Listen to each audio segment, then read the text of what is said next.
ये बात अलग है कि मध्य प्रदेश कांग्रेस में विशेष तरह की कवायदें कम ही देखने को मिलती हैं, लेकिन क्या करें, सियासी दल होने के नाते कवायदों की रस्म भी अदा करनी पड़ती है। और ऐसी ही एक कवायद नजर आ रही है संगठन में बदलाव को लेकर उसकी कोशिशों की। जी हाँ, प्रदेश कांग्रेस कमेटी के विस्तार की एक बार फिर सुगबुगाहट तेज हो गई है। इसके लिए पार्टी हाईकमान ने अरुण यादव को दिल्ली भी बुला लिया है, जहां वो संगठन विस्तार पर कई बड़े नेताओं से चर्चा करेंगे।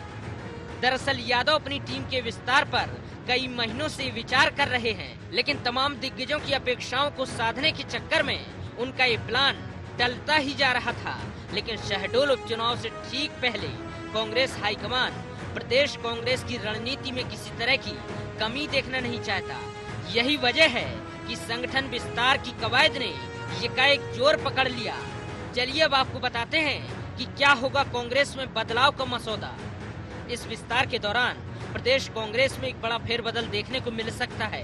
विस्तार में पार्टी उपाध्यक्ष और महामंत्री की संख्या करीब 1 दर्जन तक बढ़ सकती है। वहीं 1 दर्जन के करीब सचिव भी बनाए जा सकते हैं। प्रवक्ताओं के साथ पैनलिस्ट की टीम में भी नए चेहरे शामिल हो सकते हैं।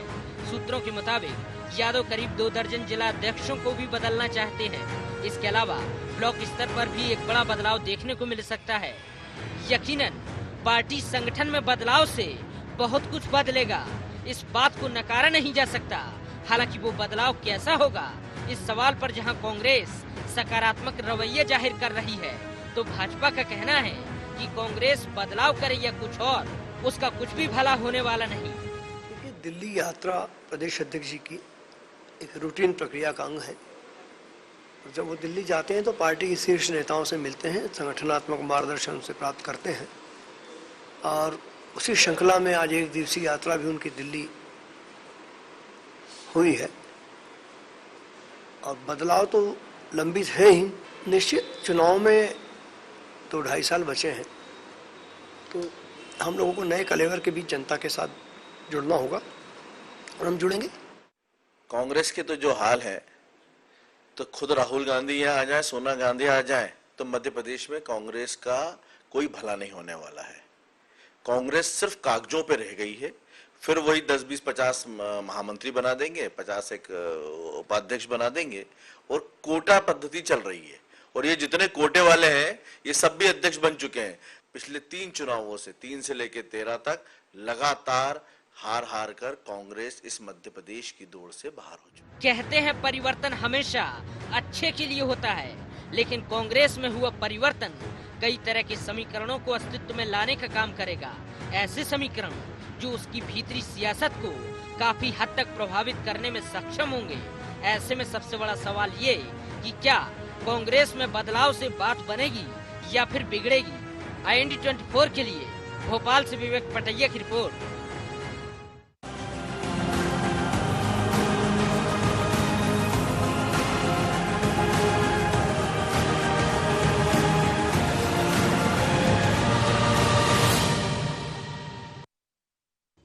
नमस्कार, IND एजेंडा में आपका स्वागत है। मैं हूं आपके साथ नवीन पुरोहित।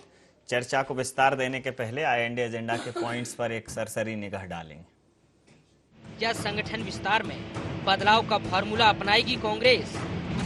यदि हाँ, तो ये फॉर्मूला उसके लिए कितना मुफीद साबित होगा? क्या उदासीन पदाधिकारियों को बाहर का रास्ता दिखाएगा कांग्रेस संगठन? क्या इस विस्तार में अन्य नेताओं का हस्तक्षेप दिखाई देगा? नमस्कार, चर्चा में आप सबका स्वागत है। मध्य प्रदेश कांग्रेस एक बार बड़े बदलाव की तैयारी में है। कांग्रेस का संगठन अपने मूल स्वरूप में आने की कोशिश में है। 125 साल का पुराना इतिहास 2018 में गौरवशाली होगा कि नहीं, ये संगठन के गठन पर निर्भर करेगा। निश्चित रूप से कांग्रेस का ये बहुत मुख्य विषय है। भारतीय जनता पार्टी उनके इस मसले पर तंज कसती हुई नजर आ रही है कि कांग्रेस अब कुछ भी कर ले, चाहे संगठन का गठन कर ले या पदयात्राएं कर ले, धरने प्रदर्शन कर ले, कांग्रेस का मध्य प्रदेश में अब कोई धनी धोरी नहीं। इसी मुद्दे पर करेंगे चर्चा। हमारे साथ चर्चा करने के लिए मौजूद हैं कांग्रेस के नेता अजय शाह जी, भारतीय जनता पार्टी के प्रवक्ता राजू मालवीय जी हमारे साथ हैं, सुरेश शर्मा जी वरिष्ठ पत्रकार हमारे साथ हैं, हमारे समूह के प्रबंध संपादक राघवेंद्र सिंह साहब भी हमारे साथ हैं। आप समस्त महानुभावों का बहुत बहुत स्वागत है IND24 में। अजय जी, आपसे पूछ लेते हैं, विजय के लिए ये संगठन जो है काम करता है, और जब संगठन लगातार काम करता है तो आपके नाम के अनुरूप अजय हो जाता है, जिसको कोई पराजय नहीं कर पाता। लेकिन पिछले 3 बार से आप लगातार पराजय का मुंह देख रहे हैं। आपको क्या लगता है कि अब कांग्रेस कुछ ऐसा कर पाएगी जो मध्य प्रदेश के इतिहास में स्वर्णाक्षरों में फिर से दर्ज हो? देखिए, बदलाव एक शाश्वत नियम है। जो खो गया उसका गम नहीं करते, जो खो गया उसका गम नहीं करते, जो मिल गया उसको खोया नहीं करते। सिर्फ उनको ही मिलती है कामयाबी जो वक्त और हालात पे रोया नहीं करते। देखिए, ये सही है कि 3 बार से कांग्रेस जमींदोज हो चुकी है, हार चुके हैं हम मध्य प्रदेश में। लेकिन आप ये देखिए कि इतने साल तक कांग्रेस अर्श पे थी और बीजेपी फर्श पे थी। आज क्योंकि दुनिया गोल है, बीजेपी अर्श पे अब यहां पे पहुंच गई है, हम लोग अर्श फर्श पे हैं। लेकिन शाश्वत नियम है, ये फिर दुनिया गोल है, फिर चक्कर लगाएंगे और हम फिर से वापस आएंगे, इसमें कोई शक की गुंजाइश नहीं है। उसमें हम आगे कामयाब होंगे कि नहीं, ये एक आगे की बात है। लेकिन देखिए, अभी अभी जो इलेक्शंस हुए हैं, मतलब वो पुराना गाना भी नहीं दोहरा रहे हैं, हम होंगे कामयाब एक दिन, हम होंगे कामयाब कि नहीं? नहीं, हम जरूर होंगे, हम होंगे कामयाब नहीं, हम तो प्रण कर रखा है। हम सब जितने भी कांग्रेसी हैं सब इस बात पे शिद्दत से लगे हुए हैं कि अगले बार 2018 में हम कामयाब ही होंगे। आपकी बात पर प्रतिक्रिया ले लेता हूं। राजो जी, भारतीय जनता पार्टी की जीत का मूल मंत्र मुझे ये समझ में आ गया है कि क्यों जीत रहे हैं आप, क्योंकि कांग्रेस अब शाश्वत प्रक्रिया में, शाश्वत चिंतन में, नैसर्गिक न्याय में, प्रकृति के सिद्धांतों में, प्राकृतिक परिवर्तनों में ज्यादा बिलीव कर रही है, बजाय मानवीय क्रांतिकारी कदमों को उठाने के। कह रहे हैं शाश्वत नियम है प्रकृति का, प्रकृति बदलाव पसंद करती है, लेकिन प्राकृतिक बदलाव बड़ा धीमे धीमे होता है। तो आपको क्या लगता है कि भारतीय जनता पार्टी की जीत की एक बड़ी वजह है कि कांग्रेस एक नेचुरल मोड में है, कांग्रेस बहुत ज्यादा आपके लिए प्रतिकार नहीं कर रही है, प्रतिरोध खड़े नहीं कर रही?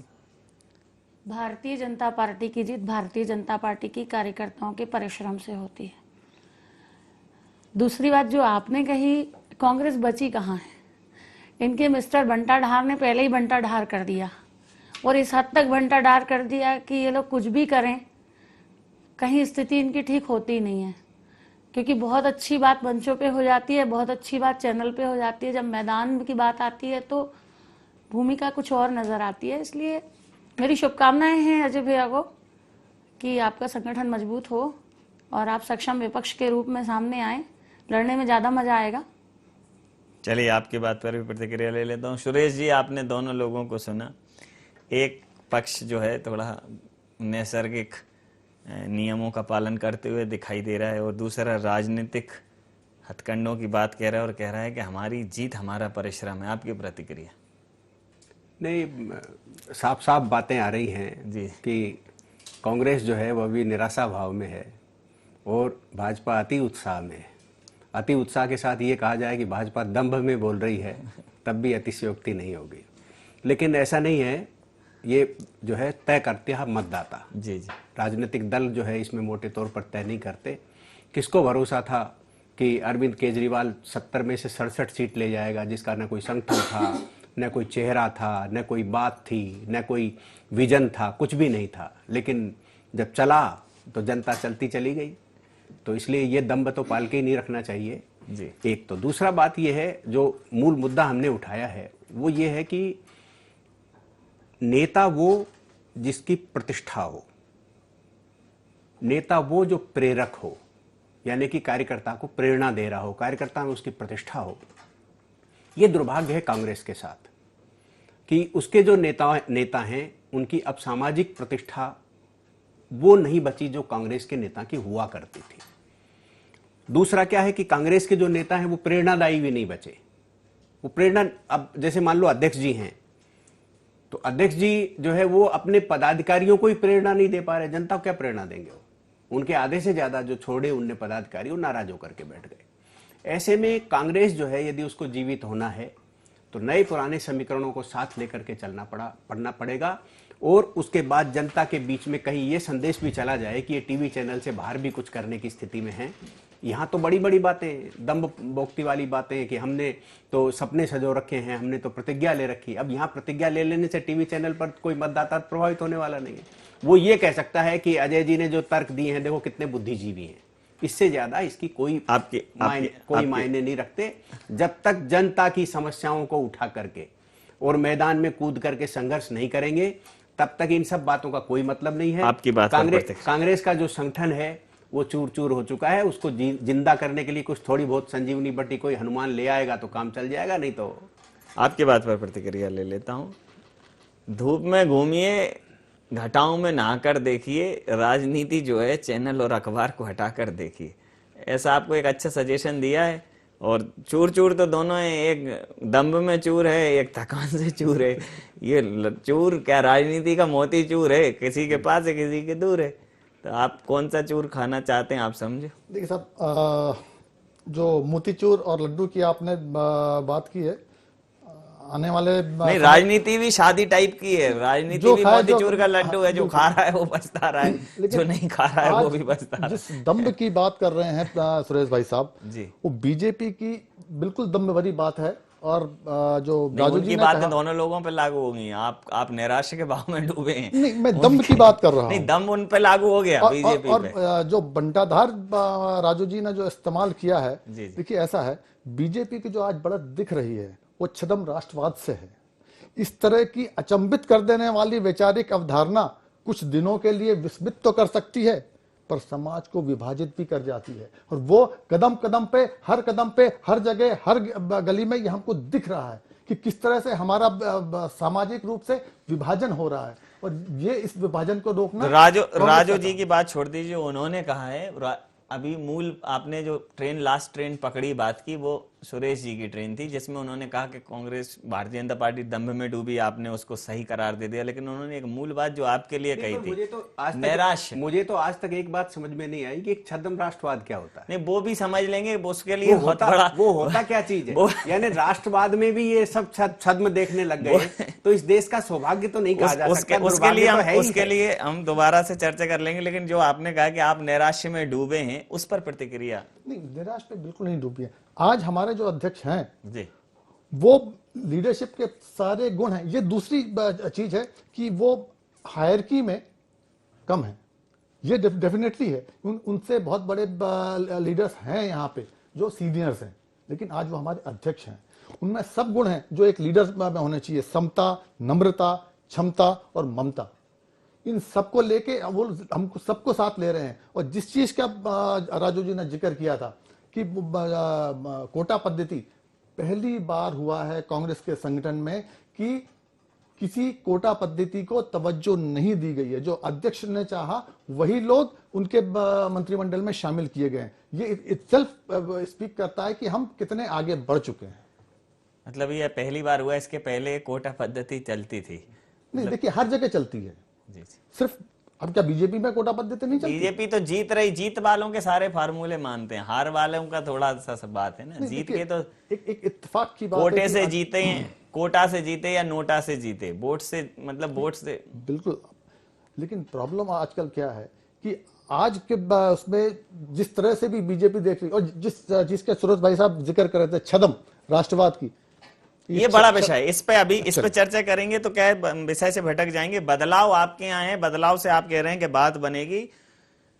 भारतीय जनता पार्टी को कांग्रेस, आप भारतीय जनता पार्टी कांग्रेस को इतनी दयनीय स्थिति में क्यों देख रही है राजू जी? कि आप कहते हैं कि हम प्रार्थना करेंगे, हमारी शुभकामनाएं हैं, थोड़ा सा उनका परिवार बढ़ जाए, कुनबा बढ़ जाए, मजबूत हो जाए, संगठन हो जाए। एक दार्शनिक भाव में आ गई है कांग्रेस के लिए। ये मतलब उनके प्रति आपकी दया है या ये एक कटाक्ष है कांग्रेस के ऊपर? यही तो दम्भ है। नहीं, वो मैं पहले कुछ बातें स्पष्ट कर दूं। बहुत विनम्रता के साथ कहना चाहती हूं कि सुरेश जी ने ये कहा कि कांग्रेस निराशा में और भारतीय जनता पार्टी दम्भ में। जो अपने कार्यकर्ताओं पर भरोसा नहीं करके मैदान में जाता है, उसे निराशा आती है। और दूसरी बात, जीत की अगर आप कर रहे हैं जी, तो उसका पहला फैक्टर होता है किसी युद्ध का उसके सैनिक, और सेनापति यदि अपने सैनिक पर भरोसा नहीं करेगा तो वो युद्ध जीत ही नहीं सकता। और अगर आप इसे दंभ कह रहे हैं तो मुझे लगता है परिभाषाओं का और शब्दों का खेल बड़ा आपने दो बार इन विचित्र लोगों है। को सुना। जरा मैं अपनी बात तो पूरी कर लूं। जी, मैं समझ गया आपकी बात कि आपके सैनिक आप पे भरोसा करते हैं। कम शब्दों में ज्यादा समझना अच्छा है। समय सीमा के चलते मैं जरा आपकी बात पर प्रतिक्रिया ले लूं, फिर मैं आपके पास आऊंगा। राघवेंद्र जी, देखिए, दिक्कत यह है कि दोनों ही पार्टियां सच को मानने के लिए तैयार नहीं है। कांग्रेस कमजोर है, उसकी जमीन खिसक रही है, वो मानने को तैयार नहीं। बीजेपी दम्भ शब्द से अगर उसको परहेज है, कोई और शब्द ढूंढ लेते हैं, वो उसको मानने को तैयार नहीं। जहां तक राजू जी ने अभी आखिरी में जो बात कही कि जो सेना अपने सैनिकों पर भरोसा नहीं करती है वो हारती है। बीजेपी ने जितने उपचुनाव लड़े हैं उसमें से बहुत सारे मामले में उसने अपने सैनिकों पर भरोसा नहीं किया। उसने कांग्रेस से लोग लाकर इलेक्शन लड़ाया और वो जीत गई। तो जीत जब होती है तो सारी बातें गौण हो जाती है, उसका कोई मतलब नहीं होता, भले ही आप लाख गलतियां करें। लेकिन जो मूल प्रश्न है वो ये है कि सच को कोई भी मानने को राजी नहीं है, और सच को नहीं मानना ही ये बताता है कि आप में सुधार की गुंजाइश खत्म है या रुकी हुई है। और तब तक आप दया के पात्र हैं, मीडिया की दया के पात्र हैं, जनता की दया के पात्र हैं, और खुद अपने आप दया के पात्र हैं। लीडरशिप की जहां तक बात उन्होंने कही कि वो सक्षम है, उनमें ममता है, उनमें क्षमता है, अगर ये क्षमता और ममता होती तो चुनाव तो बात की चीज है। कांग्रेस अपने कार्यकर्ताओं को अभी तक एक्टिव मोड पर नहीं ला पाई है। उसकी जो फ्रंटल ऑर्गेनाइजेशन है युवा कांग्रेस, उसका देखिए आप क्या स्थिति है। एक जमाने में जिला युवा कांग्रेस के अध्यक्ष बहुत बड़ी ताकत हुआ करते थे, अब प्रदेश अध्यक्ष तक को संघर्ष करना पड़ रहा है। ये सब बातें हैं, जब तक ये नहीं सुधरेंगी तो भाजपा भले जीत रही हो, लेकिन मीडिया में, जनता में उसके नंबर घट रहे हैं। ये समय का चक्र है। जैसे उन्होंने दार्शनिक अंदाज में कहा था अजय जी ने कि ये तो चक्र है, अभी पहले हम थे आगे, अब बीजेपी आ गए, तो वो दर्शन के भाव में रहें, लेकिन संघर्ष किए बगैर कुछ भी नहीं मिलेगा, ऐसा मानना है। जी राजू जी, थोड़ा अब आपको ज्यादा अच्छे से आप बता पाएंगी जो सैनिक और तलवार जो चल रही थी, अब ज्यादा उसको ना तलवार चल रही थी। मैंने मतलब तो वही वो आपसे कहा कि उसी दृश्य में मैं वापस आ जाता हूँ युद्ध के मैदान में। अभियोजना की प्रथम सीढ़ी होता है कार्यकर्ता, संगठन का प्राण होता है, और कार्यकर्ता पर भरोसा जी सबसे महत्वपूर्ण होता है। बाकी सारी चीजें होती हैं जो राघवेंद्र भैया ने बोली, जी उसकी योजना होती है, उसमें हमें यह भी तय किसी को बाहर से लाना है, किसी को नहीं लाना है, किसी को कुछ और काम करना है, कहाँ कोई विपक्षी दल मजबूत है, कहाँ अन्य किसी की जवाबदारी है, किसी की जरूरत, ये सब चीजें होती हैं। क्योंकि ईच एंड एवरीथिंग जायज है जब आप युद्ध के मैदान में, कहते हैं ना। हाँ, each and everything is fair in love and war. Yes, Naveen ji, ठीक है, जीत पर कोई सवाल नहीं करता है। हाँ जीत पे तो कह दी, कोई सवाल नहीं है। ये सारे जो बातें हैं वो जीत पर हैं। अभी एक चुनाव हार जाएंगे आप तो सारे सवाल होंगे। लेकिन ये एक सवाल मैं उठा लेता हूं, शाहजी कैसे उठाएं उस जगह विजय श्री के सवाल को जहां चोर डांटते हो खुद कोतवाल को। आप कह रहे हैं क्षमता है, ममता है, दक्षता है, प्रदक्षिणा है, सारी बातें हैं, लेकिन उनका कितना विरोध होता है। वो बेचारे विश्वास यात्रा पे जाते हैं, पीछे से अविश्वास लोग जता देते हैं कि कमलनाथ जी को लाओ, कमल को खिलने से रोकना है। कहीं कोई कुछ कह देता है, कोई सिर मुड़ा लेता है, कोई दूसरी चीजें बांटने लगता है पीसीसी के अंदर। ये ऐसे दृश्य हैं जो आम जनता के मन मानस में भारतीय जनता पार्टी की इस बात को बहुत गहराई से स्थापित करते हैं कि कांग्रेस जो है वो बिखरी हुई है, खेमों में बटी हुई है, दमदार नहीं है, और शायद एक भ्रम हो जाता है या जो भी रहा हो उससे वोटर आपसे दूर हो देखिए जाता है। साहब, ये राजनीति की फितरत है। जी। मैं आपको कुछ साल पहले ले जाना चाहता हूँ। गोवा का जब बीजेपी का अधिवेशन हुआ था, मोदी जी जब तक राजनाथ सिंह जी ने प्रोजेक्ट नहीं किया था, कितने क्लेमेंट्स थे वहां पे, सब लोग बोल रहे थे, अडवाणी जी बोल रहे थे, सुषमा जी बोल रही थी, राजनाथ जी खुद बोल रहे थे, कितने क्लेमेंट्स थे उसके लिए। तो ये एक फितरत है राजनीति की। यहाँ एक अध्यक्ष है और गुट हर वहां भी है, यहाँ भी है, इसमें मैं इसका इनकार नहीं करता हूँ। गुटबाजी के चलते वहां भी प्रॉब्लम आया था, यहाँ भी प्रॉब्लम आएगा या आया है, लेकिन हर गुट चाहता है कि मेरा व्यक्ति सामने आए। तो सब व्यक्ति आगे बढ़ना चाहते हैं, कोई भी व्यक्ति किसी भी पार्टी का हो, यहाँ पे साधु संत नहीं है, वो आगे बढ़ने के लिए आता है और चाहता है कि मेरा नेता और आगे जाए ताकि मेरी कुर्सी भी आगे आए। तो इसमें कोई बुरी बात भी नहीं है, लेकिन पराजय तब नहीं होती जब आप हार जाते हैं, पराजय तब होती है जब आप उठने से इनकार करते हैं। और आज पराजित जरूर हुई है 3 बार से कांग्रेस मध्य प्रदेश में, उठने से इनकार नहीं कर रही। हम फिर से शिद्दत से लड़ेंगे और 2008 का जो चुनाव है उसको जीत के बताएंगे। 2018 जी जी। चलिए, आपकी बात पर आज प्रतिक्रिया ले लेता हूं। आपने एक बहुत अच्छी बात कही कि राजनीति सिंहस्थ नहीं है जहां पूजन के लिए लोग एक दूसरे को जगह दें। ये वो अखाड़ा है जहां हमें कुचल सको तो आगे बढ़ो, वैसी स्थिति है। कांग्रेस का तो चरित्र चित्रण उन्होंने बता ही दिया है कि इस टाइप की राजनीति नहीं है कि आइए आपके लिए भी यहाँ रास्ता है, धक्का के ही बढ़ना पड़ेगा, ये स्थिति है। आपसे प्रतिक्रिया लूंगा मैं भारतीय जनता पार्टी और कांग्रेस के इस परिदृश्य पर। एक तो मैं सबसे पहले तो प्रशंसा करूंगा अजय जी की कि उन्होंने साफ शब्दों में स्वीकार कर लिया कि कांग्रेस की स्थिति क्या है। अभी तक कोई प्रवक्ता स्वीकार नहीं करता था, पहली बार इन्होंने स्वीकार किया है, तो इसलिए इनके लिए साधुवाद।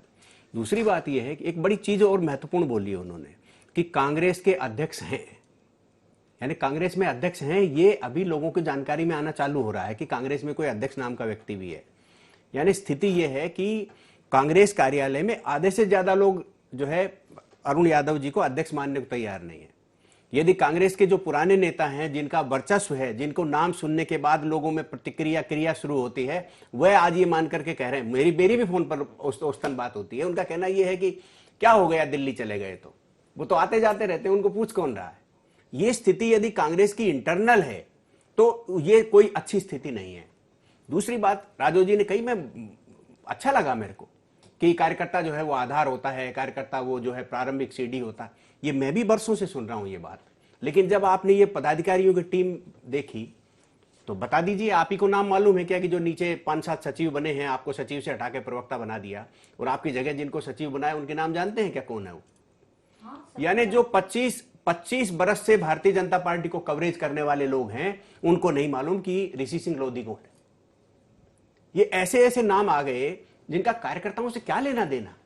जो वार्ड मंडल तक के कार्यकर्ता थे उनको आपने प्रदेश में बैठा लिया, और प्रदेश की जो अपनी गरिमा होती थी। आज रघु जी से मेरी बात हुई तो रघु जी ने मुझे कहा कि प्रेरक होता है कार्यकर्ता, नेता जो है, जो पदाधिकारी है, उसके अंदर कार्यकर्ताओं में प्रेरणा जाना चाहिए। राजू मालवीय जी जब प्रदेश के सचिव बनी तो लोग ये देख रहे थे कि उपाध्यक्ष या महासचिव बनेंगी, लेकिन इनको प्रवक्ता ला करके बैठा दिया कि जाइए आप टीवी को फेस करिए।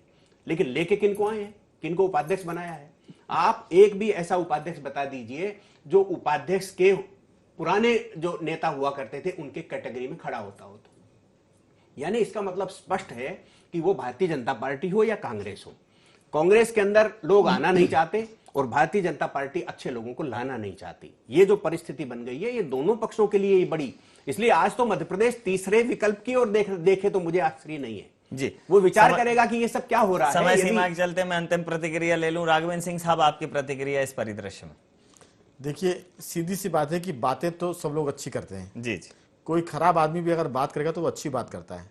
सवाल ये कि दोनों दल अच्छी बातें कर रहे हैं, लेकिन वो आचरण में क्या लेकर आ रहे हैं। जैसे सुरेश जी ने कहा कि वहां अच्छे लोग जाना नहीं चाहते और यहाँ अच्छे लोगों को लाना नहीं चाहते, तो ये जो द्वंद्व है, ये द्वंद्व कहीं ना कहीं दिक्कत पैदा कर रहा है बीजेपी के जनाधार को। भले वो कह रहे हैं कि सर्वस्पर्शी सर्वव्यापी बन रही है, लेकिन जो उसके पुराने कार्यकर्ता वो उससे कट रहे हैं। और कांग्रेस जो कह रही है कि हम हारे जरूर हैं लेकिन उठकर खड़े होने से इनकार नहीं कर रहे हैं। 2003 के बाद तो लोग देख रहे हैं कि आप गिरे हैं तो उठने को राजी नहीं हो रहा है। ये दृश्य सामने है। उम्मीद करते हैं 2018 में ये दृश्य बदलेगा, ऐसी मेरी कामना है जी। समय सीमा के चलते मैं ये चर्चा यहाँ समाप्त करूंगा। आप समस्त महानुभावों का बहुत बहुत धन्यवाद, बहुत बहुत आभार।